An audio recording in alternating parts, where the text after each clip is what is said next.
आपले केस घनदाट आणि मजबूत असावे अशी प्रत्येकाची इच्छा असते. यासाठी आपण चांगल्याहून चांगला शॅम्पू वापरतो, महागड्या ट्रीटमेंट्स करतो, विविध हेअर केअर प्रोडक्ट्स ट्राय करतो. पण या केमिकलयुक्त ट्रीटमेंट किंवा शॅम्पूचे आपल्या केसांवर दुष्परिणाम देखील होऊ शकतात, ज्यामुळे अकाली केस पांढरे पडणे, केस गळती, कोंडा अशा अनेक प्रकारच्या समस्या उद्भवू शकतात. या समस्त समस्यांपासून आपल्या केसांना वाचवण्यासाठी आपण घरगुती उपचारांची मदत घेऊ शकतो. आज आम्ही आपल्याला केमिकल फ्री घरगुती शॅम्पू तयार करण्याची सोपी कृती दाखवणार आहोत. हा होममेड शॅम्पू वापरून आपण आपल्या केसांना केमिकल्समुळे होणाऱ्या साईड इफेक्ट्सपासून वाचवू शकता. तर चला नॅचरल शॅम्पू तयार करण्यासाठी सुरुवात करूया.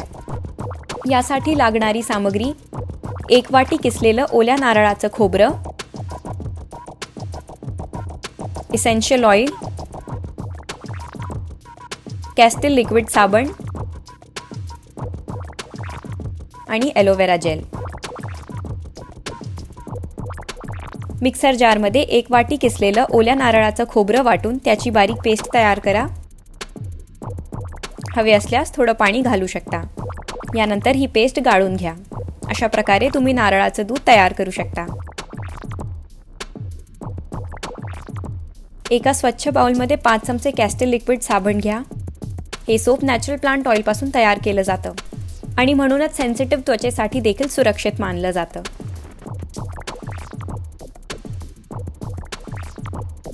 त्यात 1 चमचा एलोवेरा जेल मिक्स करा. हे जेल घातल्याने केस मऊ होतात.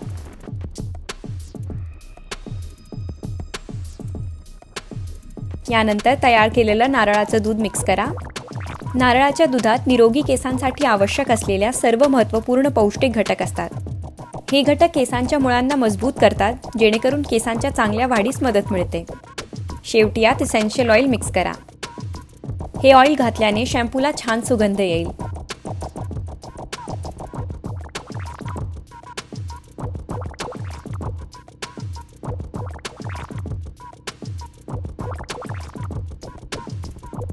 होममेड नॅचरल शॅम्पू तयार आहे.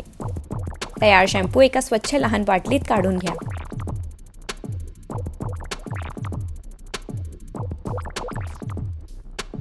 तुम्ही हा शॅम्पू काही दिवसांसाठी स्टोअर करून देखील ठेवू शकता.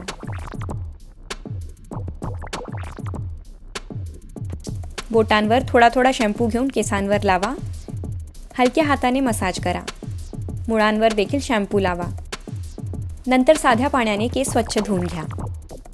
तर बाजारातील महागडे केमिकलयुक्त शॅम्पू वापरण्याऐवजी एकदा हा घरगुती शॅम्पू नक्की ट्राय करा.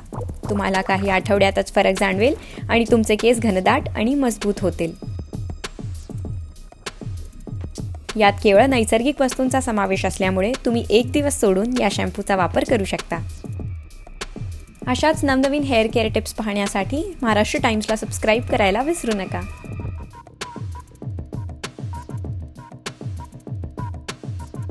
महाराष्ट्र टाइम्सला लाईक आणि सबस्क्राईब करायला विसरू नका.